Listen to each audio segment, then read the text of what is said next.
Welcome to Adventures in Coffee, a podcast by Caffeine magazine, sponsored by Finca and Oatly. Now, in this 6-episode series, me and Scott will be exploring the world of coffee for people who are curious about what's in their daily cup. Yeah, we're all becoming far more invested in where our food and drink comes from. We made this podcast simply to demystify this, rather complicated world of coffee. And you know what? Maybe we'll have a few giggles along the way. There'll definitely be giggles and lots of travel, because we're actually going to take you around the world and speak to the experts out there to answer the questions that you and I have always wanted to ask. My name is Scott Bentley. I'm the founder of Caffeine magazine, and I have been called a coffee nerd in the past. And I'm Jules Walker. If you don't see me on a bike, I'm probably nestled behind a cup of coffee in a cafe, but I am a cycling advocate and your very everyday coffee lover. And today's episode is about, well, quite frankly, the overwhelming world of certifications. So certifications are those funny little stickers that you see on your coffee bags at the supermarket. I mean, whenever this comes up, I always feel like I'm walking around in a maze. I'm like just totally lost. It's anything but straightforward. And a friend of the show actually had a question around certifications. So we decided to use this opportunity and figure out which certification we should be choosing. So let's pick up the phone to Katie and have a chat. Hello. Hey, Katie, it's Scott Bentley here from Caffeine. Before we get into the question on certifications, why don't you tell us a little bit about yourself? So I am a mother. I live in East Riding of Yorkshire. I've got 2 young children under 3. I don't know if any of you have children, but young children under 3, it's a bit like survival mode. Yeah, I've been there. Katie, when you're not looking after the kids, what else do you do, like job-wise? I work in care. I travel and see people that are housebound. Big love for that. I am freelance, but I am a full-time carer for my mum at home as well. So I appreciate you so much and what you do. You too. So, Katie, you emailed us a question. I wondered, for the benefit of our listener, could you just let us know what that was? So I lead such a busy life and I want to feel more ethical about what coffee I drink. I would love to know that I'm actually supporting the farmers growing the coffee and supporting the environment. I go down to the supermarket and there's just an array of different coffees with different certifications, organic, and there's Rainforest Alliance. I'm like, which do I choose? Who do I go with? Okay, Katie, let's take Rainforest Alliance and organic, as you've just mentioned. So look, I'm going to look at organic. And through our partners at iFinca, I've already set up a conversation with a farmer in Colombia to really better understand these sort of ins and outs and what it really takes to be organically certified. Okay, and I'm going to take on Rainforest Alliance for you, Katie.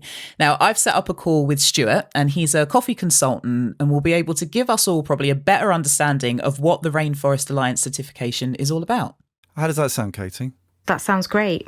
It would sort of give me that reassurance when buying coffee by actually understanding the certifications and how truthful they are and what they actually mean. Fair dues, Katie. I mean, no one wants to be writing a PhD on this stuff because it is long. Now, Scott's going to go off and find out all the information about organic, and I'm going to go off and find out all the information about Rainforest Alliance. But how about we do this like a elevator pitch? Okay. So we've got 30 seconds to pitch our respective certifications to you. And then you choose, on the basis of how brilliant either one of us are going to be, which one you're going to buy the next time you're in the supermarket. How does that sound? That sounds great. I'm looking forward to it. Sounds like a challenge. Let's do this. Bring it on. Great stuff, Katie. We'll take care and we'll speak to you soon. Yeah, chat to you soon. Bye. Jules, I feel sorry that you've got the Rainforest Alliance one. I mean, obviously you can speak to Stuart, he's a lovely guy, but, you're going to lose this.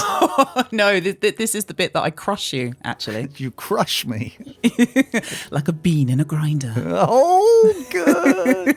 But before all of this, let's go to our sponsor messages. How many oats is in a litre of Oatly? I don't know. Could I count the oats? I don't know how much an oat weighs. I know the weight of the oats in a litre of Oatly, though. Hall and Oatly. You could weigh Hall and Oats and see if you could sort of like find a balance between Hall and Oats and how many oats are found in a litre of Oatly. Okay, I'm Googling Hall and Oats. bands with the word oats in their name. Scott, what's this got to do with what you asked me? Okay, 100 grams of oats in each litre of Oatly. There you go. That was interesting, wasn't it? That was very interesting. The Adventures in Coffee podcast is brought to you by... Who is it again? Oatly. Oh, it's Oatly. Oatly.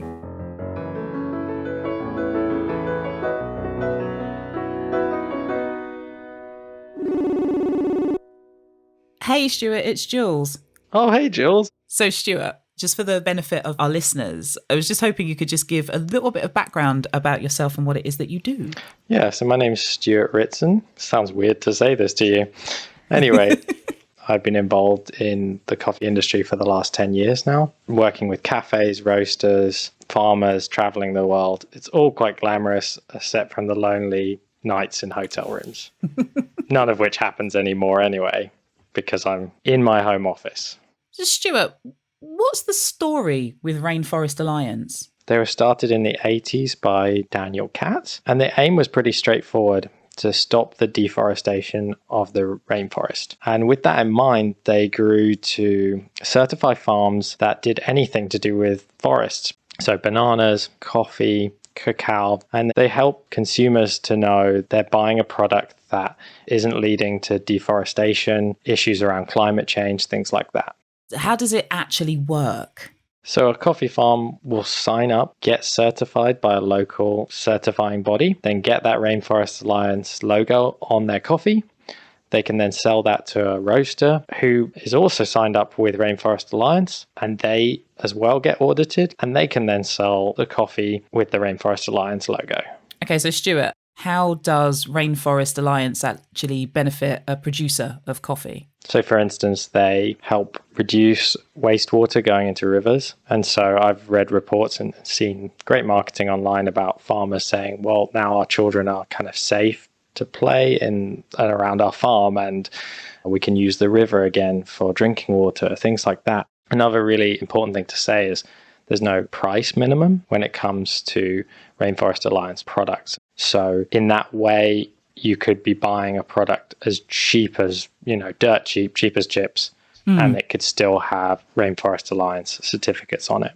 But there is evidence to show that it does typically increase the price of coffee produced. One report from 2012, I think, showed that prices for Colombian coffees that had the Rainforest Alliance certificate were 150% higher than conventional produced coffee.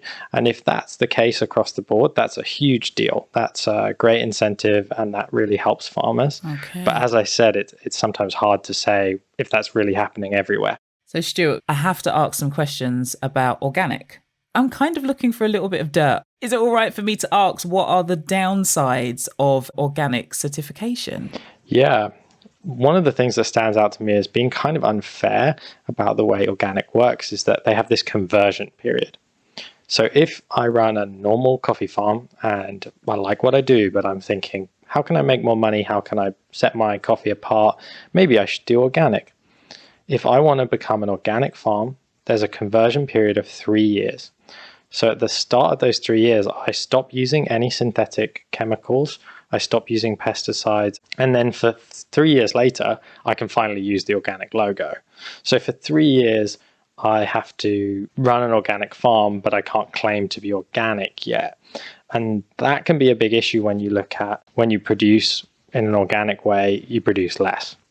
So even though organic might command a higher price, ultimately, if you're producing less, then that's not so great.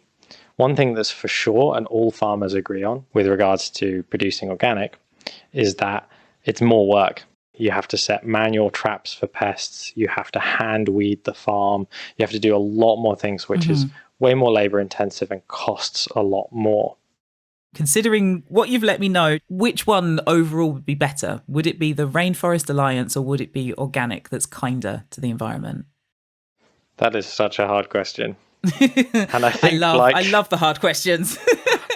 like you're kind of finding out there's probably no straightforward answer. I think sometimes organic makes such a good impact on the environment. And I'm definitely not opposed to organic.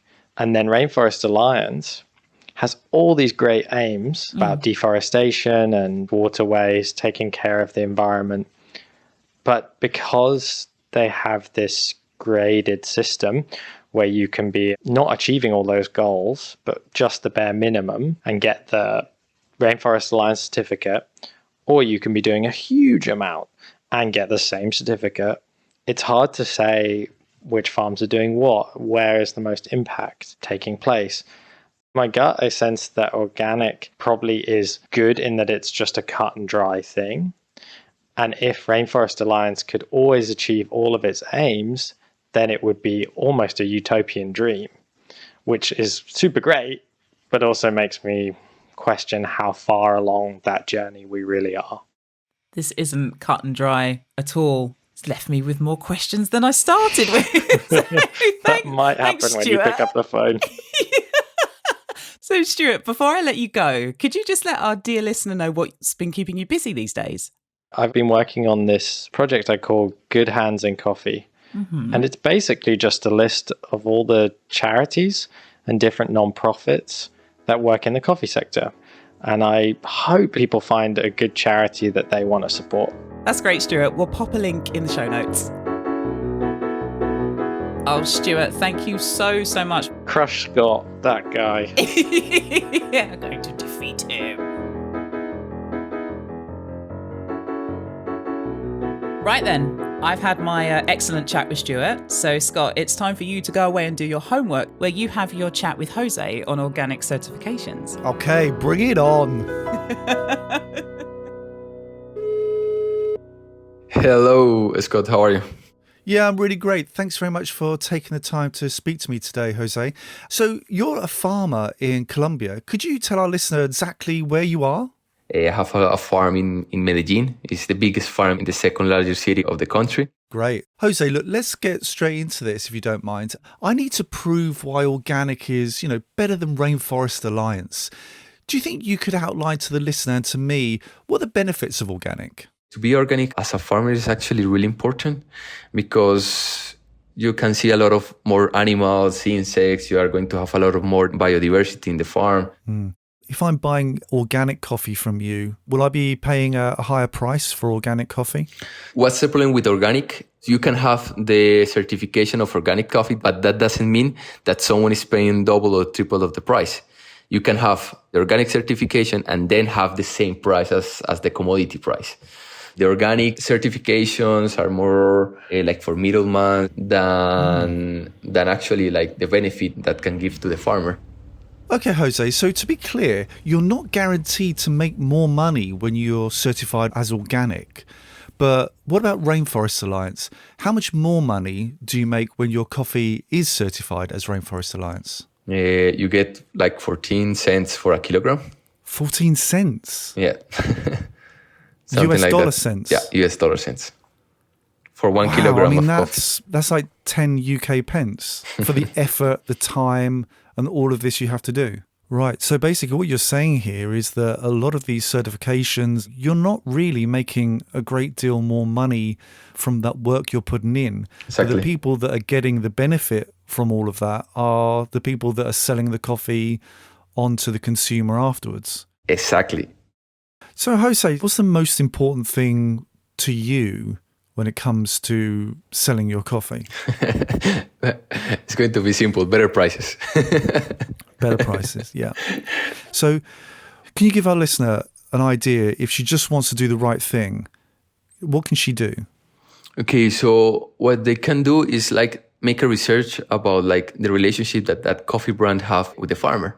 So you can see a lot of pictures or videos, or actually like that brand is coming to Colombia to visit the coffee grower. So when they have like a better relationship, that is going to be better for the coffee grower. Do you have an example of what this more direct relationship looks like? I mean, what kind of interactions do you have with coffee roasters? Yeah, so what happened is I do have Rainforest Alliance certified in my farm, but my clients actually don't care about that because they know me. They work with me since, 3 years ago, and they know all the process and everything that I do in the farm, and they pay me 3 times more than the normal price. Last year, I had a problem with a lot of insects and a plague in the farm. And I tell them, like, because I'm changing from chemical to more biological ways of farming. So that means that my biological controls, my organic controls are not that effective as my chemical controls. So my clients, you say like, hey man, you're doing better for the environment. You are doing better in your farm. I'm going to pay you more expensive your coffee. So he don't need this certification to know that I'm doing the good stuff. Okay, so I think I might have got this now. So we shouldn't be focusing on the certifications themselves, but just looking to find specialty coffee, high quality, the tasty stuff, which costs a little more, but you should get the benefit of that. So yes, actually it's really good, but we have to make sure that the coffee farmer is getting a better price. It's not just that you are paying a really expensive coffee, because maybe the coffee grower is just having maybe 10 or 5% and the coffee shop is actually selling the coffee for 10 times more expensive, right? So you actually want to verify how much is paying to the coffee grower. And that is really important. Companies like Ifinca that verify the farm gate price with QR code and blockchain technology actually really helps that. Or social media, you actually can say directly to the coffee grower and speak to them. Is that something you would do? I mean, if I was a consumer and I texted you on Instagram and I asked you, how much money do you get paid for every kilo of coffee you sell? Is that something that you're happy to tell people? Yeah. I'm actually really happy to say that my clients pay me 3 times more than the average price. And actually, I'm proud of that because I'm achieving a better price, a better coffee quality, a better process. And my business is running better than just making a commodity or a normal coffee, So, I mean, Instagram and social media sounds great, actually.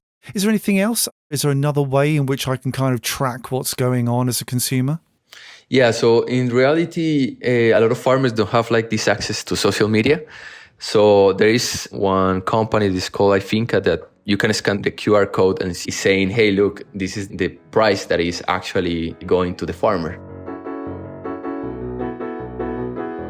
Jose, thank you so much for your time. Yeah, man, thank you. Thank you very much. And thank you to do all this for us, for the coffee grower.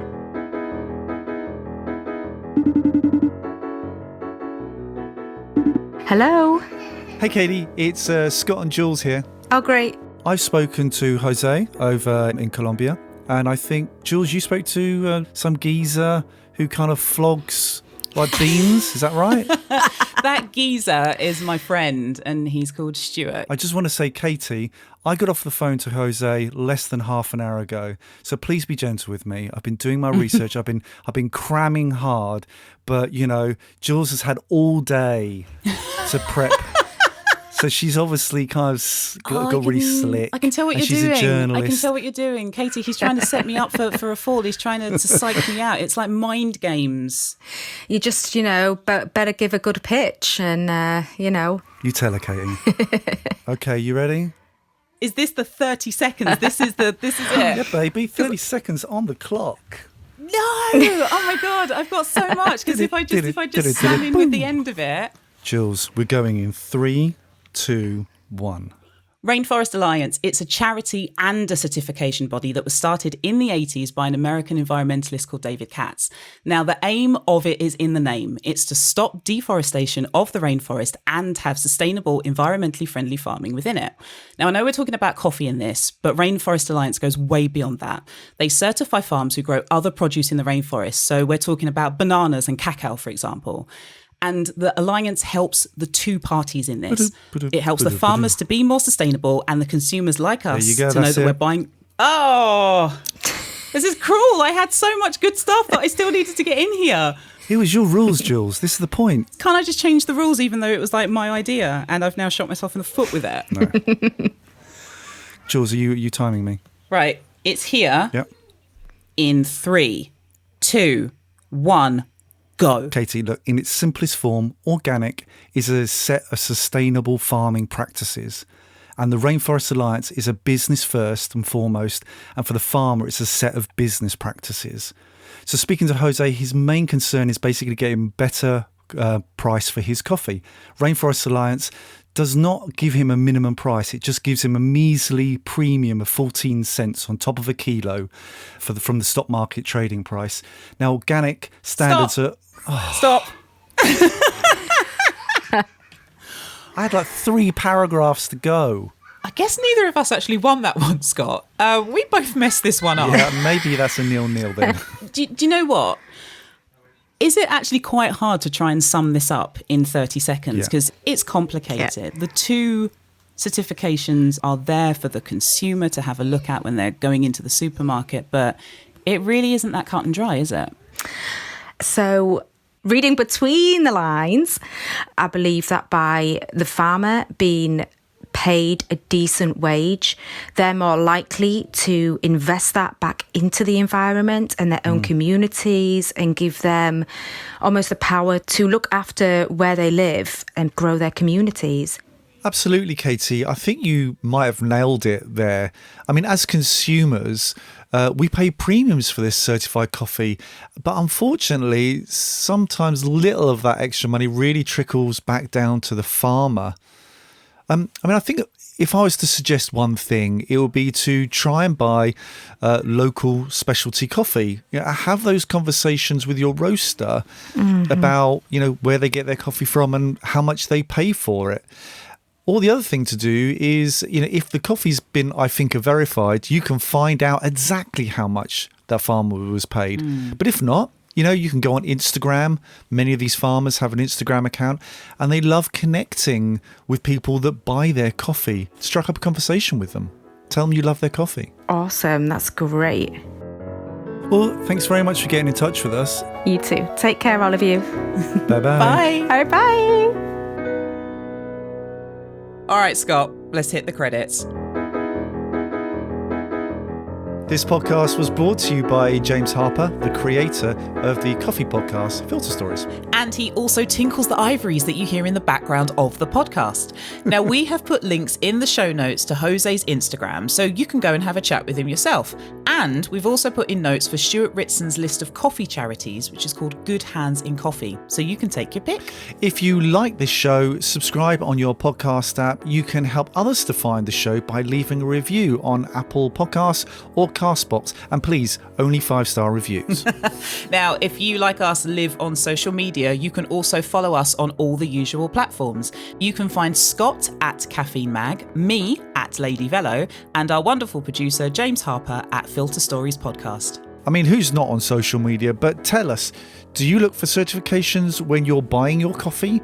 Which ones do you choose and why? Scott, I really enjoyed that interview with Jose, and that takes us really nicely onto the next episode. Now, we're going to explore the idea that if people knew the stories behind the farmer, they'd pay more for the coffee, and we've got a beautiful, moving story to share with you on this. Todo el esfuerzo que una mujer campesina. When we, women farmers, want to achieve our goals, we move No forward hay nadie que nos ataje. and no one can stop us. Ya, no hay nadie. No one. And this idea that people will pay more if they knew the farmer behind their coffee is being put to the test with none other than Jools' very own mum, Mama Velo. Yay! When I tasted this coffee, it was bitter. It's like if we were drinking poison. Now, you can find more episodes of the show wherever you get your podcasts. Thanks so much for listening, and we'll speak to you next time.